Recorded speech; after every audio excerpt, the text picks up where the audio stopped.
Salut à tous, c'est Samuel, deuxième vidéo Elite Créature 1 tiers. Dans ma collection, je vous ai présenté Pennywise et j'espère que vous avez aimé la vidéo puisqu'au moment où je tourne celle-ci, elle n'est pas encore en ligne.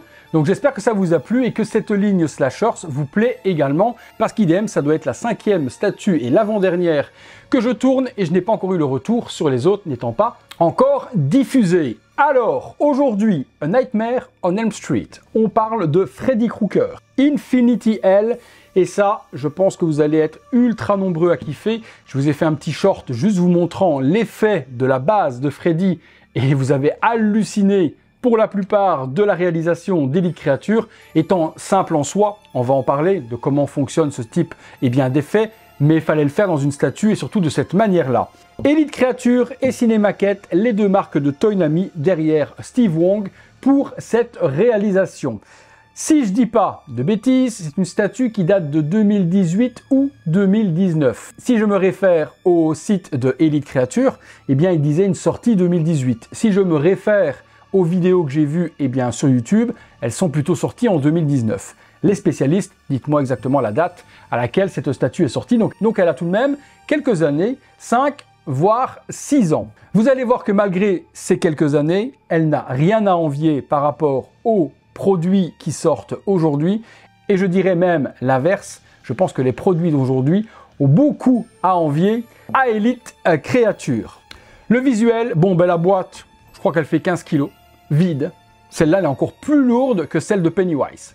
Alors, j'ose pas imaginer celle de Jason, qui est encore plus massive, combien elle doit peser. Le packaging fait 38 kg au total. Et dans les 38 kg, vous avez facilement entre 10 et 15 de boîtes. Visuel toujours ultra joli chez Elite Créature. Freddy qui est représenté avec à l'arrière des coloris reprenant son fameux pull vert et rouge. En vernis sélectif, on retrouve le titre juste ici. Et en lettres dorées, Freddy Krueger Infinity Hell. L'autre côté, juste un petit design du pull de Freddy, rien sur l'arrière. On revient à la même chose, juste là. Oh putain! Sur les côtés, c'est pareil. Au-dessus et en dessous, avec les licences New Line, Cinéma, Warner, Cinemaquette. Et puis aux 8 coins, les morceaux de plastique de protection.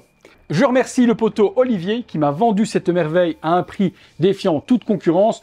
Prix que je ne vous donnerai pas au risque de passer pour un gros mythomane. Donc sachez que j'ai fait une très bonne affaire dessus.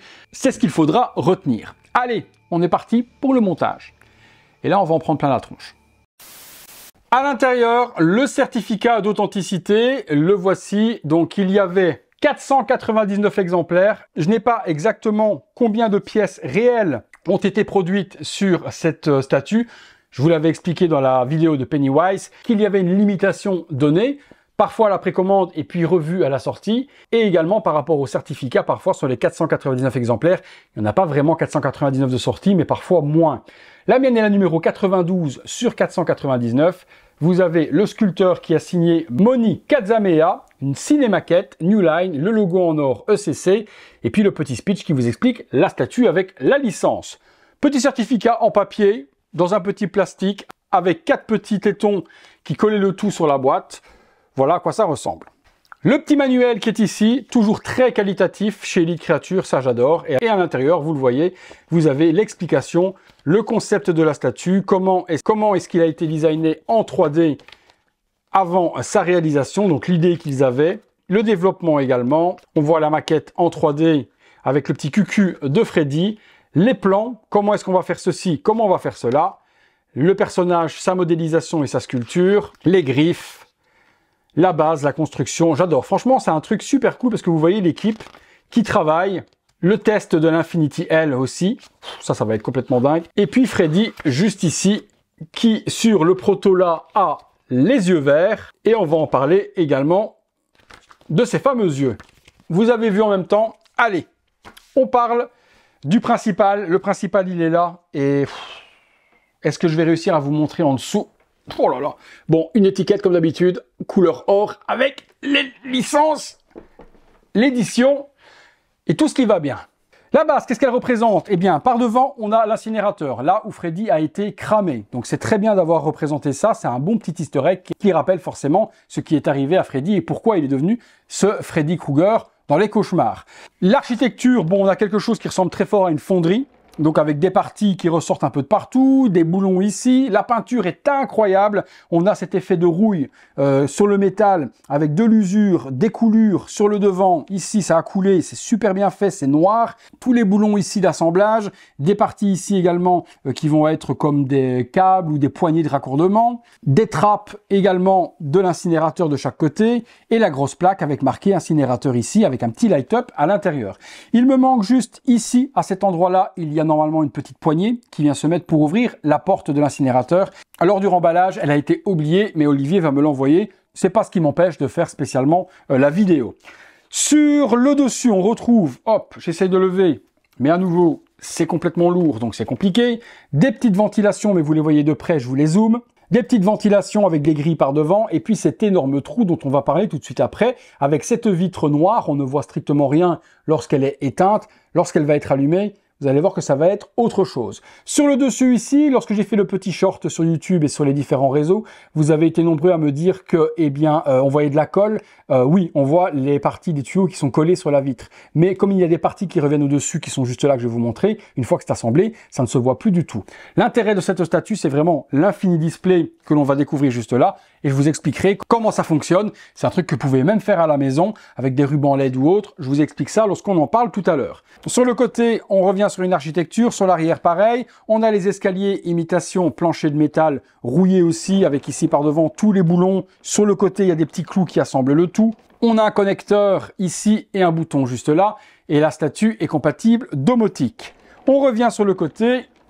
Et on parle de la suite. La suite, c'est quoi? C'est ces parties qui sont ici, c'est donc les tuyaux qui partent de la base et qui vont venir rassembler l'infini display où l'on va avoir tous ces tuyaux qui arrivent en profondeur dans un puits sans fond. La rouille, bien fait, la peinture, salissure, strictement rien à dire, c'est assez lourd, c'est en résine. Alors, il y a un détrompeur ici et là, il y a des patins doux en velours pour ne pas abîmer la vitre. Et cette partie velours va venir assembler ceux qui sont à l'intérieur. Alors, hop, j'assemble ça. Voilà.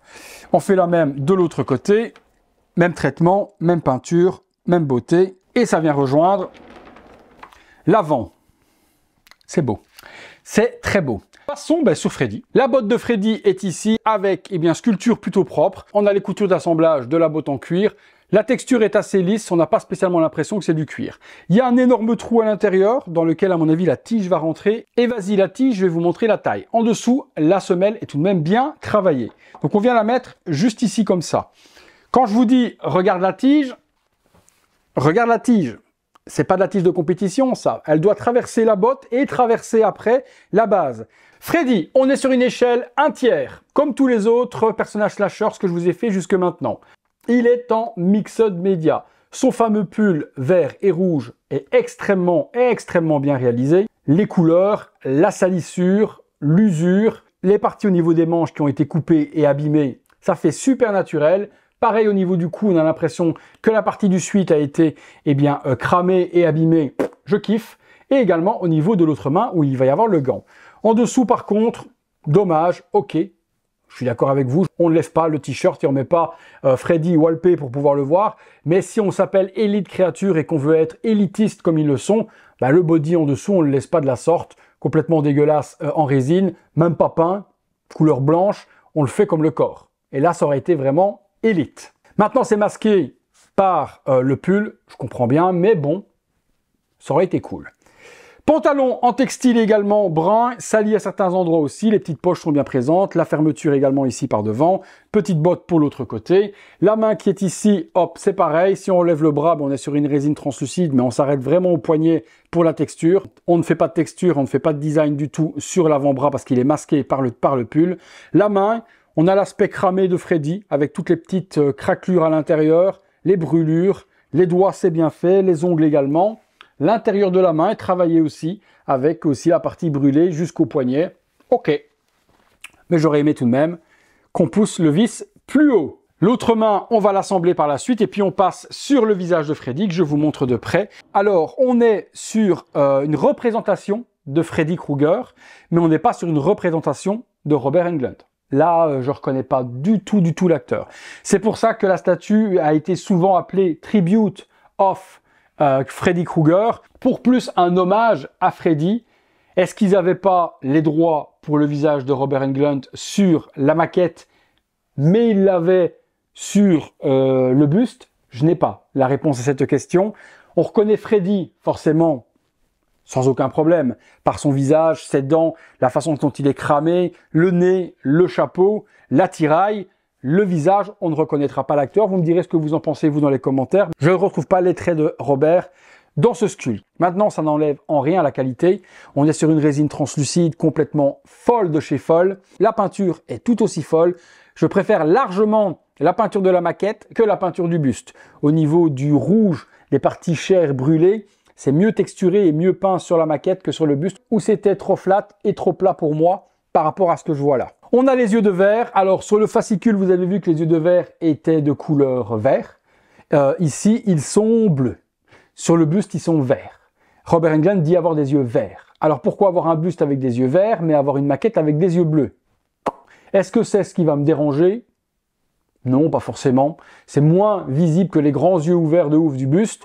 Donc, il faut vraiment mettre son nez dessus pour s'apercevoir qu'ils sont plus bleus. Maintenant, c'est un bleu légèrement tournant vers le vert. Ça passe. Les oreilles sont magnifiques, sales, avec également des brûlures. De l'autre côté, il y a le morceau manquant. Petit bémol également me concernant et petit regret que le fedora ne soit pas détachable comme sur le buste. Sur le buste, on peut l'enlever. Ici, ça aurait été cool de pouvoir le retirer, l'avoir peut-être en tissu au lieu de résine et qu'on ait la possibilité d'exposer Freddy sans son chapeau. Maintenant, l'attirail complet de Freddy, je suis totalement d'accord avec les personnes qui vont regarder cette vidéo et qui vont me le dire. C'est le fedora, c'est le gant avec les griffes. Je comprends que 90% des gens l'auraient exposé avec le fedora, mais ça aurait été cool de pouvoir donner la possibilité à ceux qui n'avaient pas envie. Réalisation tout de même de très haut niveau. L'arrière de la nuque aussi est super bien travaillé. Assemblons le personnage avec son énorme tige de 4000 km. Hop, ok, ça s'assemble comme ça. Ok pour ça. Alors, on va lui remonter le pantalon parce que là, il a un pantalon qui tombe. C'est moche. Et arrangeons le pull également. Alors, la position de la main également me gêne un peu. L'avoir de face comme ça sur cette pose 3/4 profil, j'aurais préféré avoir la main de cette position-là. Maintenant, je pense qu'ils l'ont faite comme ça pour qu'on voit le travail fait de la brûlure par devant, que s'il l'avait mise de côté, quand vous regardiez la statue de face, vous n'auriez pas vu la main brûlée. Je pense que ça doit être à cause de cela. Alors, le gant, l'intérieur de la main est travaillé également brûlé. On a, concernant le gant, la partie du dessus, bien faite, imitation métal, avec également de l'oxydation au niveau de l'assemblage des parties. Les lames sont en métal, donc ça c'est un gros plus également. C'est pas spécialement bien pointu, donc on ne pourrait pas, je pense pas, se blesser. Faut tout de même faire attention. Le gant lui-même, j'ai pas d'aspect cuir non plus pour le gant. Et l'intérieur, à part la paume ici qui est bien faite, on a l'aspect un peu brûlé. Au niveau des doigts, c'est un peu bâclé. Niveau de la peinture, je trouve que c'est pas super joli. Et ça m'embête parce que c'est la partie en plus qui est visible puisqu'on est sur la partie de face comme ça. Je pense que je retoucherai, surtout au niveau de l'annulaire, où là, il y a carrément une partie manquante. J'ai pas l'impression que ce soit une casse. J'ai l'impression qu'il manque de la peinture. C'est un peu chelou. Mais bon, c'est pas spécialement un truc impossible à corriger. Il suffit de reprendre la couleur brune de l'imitation gant et on ne le verra plus. Et puis pareil, il y a des endroits où c'est peint, d'autres endroits où c'est pas peint. C'est pas, voilà, l'intérieur, j'aurais voulu mieux. Si on relève le bras, c'est pareil, la partie du bras ici est texturée, brûlée, pas plus loin, mais au moins si la manche venait à tomber un petit peu, eh bien on peut voir la brûlure de Freddy. La main s'assemble comme ça et on peut venir mettre, hop, le petit pull à ras du gant. Je regarde ce que ça donne du coup. Ouais, ça se voit pas spécialement. Le petit truc dont je vous parle dans le gant, je le retoucherai quand même pour avoir une couleur qui est homogène, mais c'est pas le truc que vous voyez en premier. Ce que vous regardez en premier, forcément, c'est la tête de Freddy et vous voyez le gant en arrière-plan. C'est pas encore trop gênant. Il y a ensuite la petite plaque qui est ici. Avant de vous montrer l'infini display, la petite plaque, soit vous la mettez juste ici devant Freddy. Je pense que ça peut donner bien. Ouais, on peut la mettre là. Sinon, vous la mettez devant votre display, vous avez envie. Je trouve qu'elle a plutôt sa place, juste là devant. Et il est donc marqué quoi? Freddy Krueger Infinity Hell, le nom de la statue. Il y a l'adaptateur qui est ici, qui est fourni avec la statue, donc compatible 100-240 volts. Il faut juste mettre un petit adaptateur sur la prise américaine. Et puis l'autre côté, c'est juste une fiche. Donc sur l'arrière, il y a un petit bouton. Si je l'allume, hop, vous allez voir, vous, pas grand-chose, mais après je vais vous le zoomer forcément pour que vous puissiez voir dans le bon angle. L'incinérateur ici devant qui vient s'illuminer. Donc ça, c'est super joli. Et puis là, je vois quand même dans le retour caméra qu'on voit cette partie-là qui s'illumine. Là, c'est la plus grande force de cette statue. Et je pense qu'à ce jour, aucune base n'a cette folie de cette manière-là. Prime One a essayé de le copier avec la statue Ellen Ripley, mais sur une petite partie qui fait ça et où vous ne voyez strictement rien. Là, ici, sur le dessus, on est sur une vitre. Ça, c'est bien. Nettoyage et autres, ça ne se raye pas. Comme le plexi chez Prime One Studio, où vous nettoyez avec une microfibre et il est déjà complètement rayé. Là, la vitre, c'est parfait.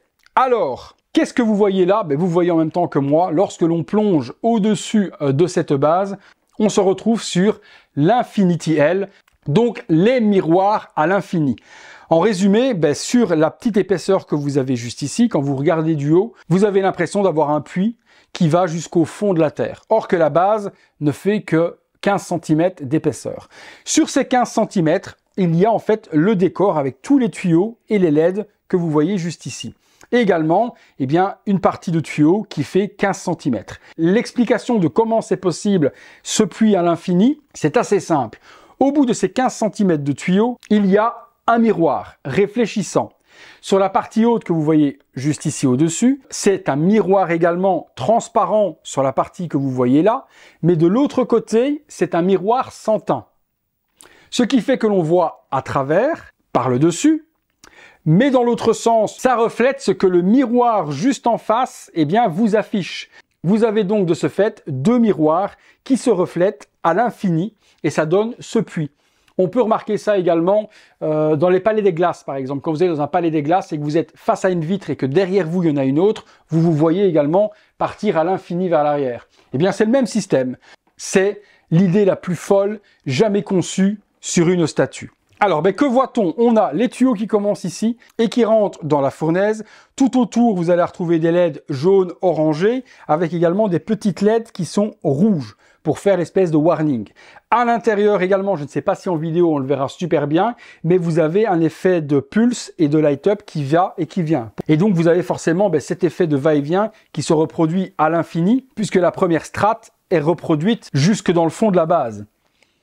Impossible de voir la fin, puisqu'une fois que vous arrivez hyper profond, je pense que là, il y a bien 3 mètres de profondeur avant de ne plus rien voir, et ça donnerait un petit peu la même chose qu'un véritable puits où à un moment donné, la lumière ne passe plus et vous ne voyez plus rien. Est-ce que vous aviez déjà vu ce système-là, peut-être dans des cadres ou ce genre de choses ou autres, dans des tables ou autres, mais est-ce que vous aviez déjà vu ça sur une statue? Je pense que non. Et moi, à part la petite Prime One Studio, j'avais jamais vu celle-ci avant, et celle-ci, c'est complètement insane par la taille, justement, de ce puits. Elite Creature a fait une dinguerie dans cette base, et également la prochaine, Jason, n'est pas en reste non plus, dans un style différent, mais vous allez voir qu'on va en prendre également plein les yeux.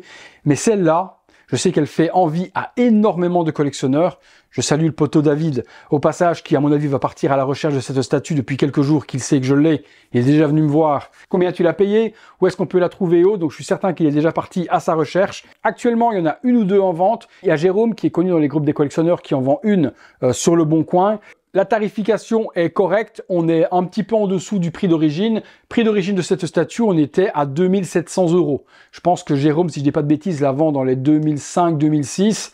Peut-être négociable, j'en sais strictement rien. Donc si elle vous intéresse, à presque prix d'origine, vous pouvez encore la trouver. À ce prix-là, je vous la conseille de toute façon à 2000%. C'est un Graal de la collection horreur. Il n'y a rien d'autre qui a été fait de cette qualité-là sur Freddy. Il y a bien quelques sideshows qui existent, mais pas avec ce combo de réalisation.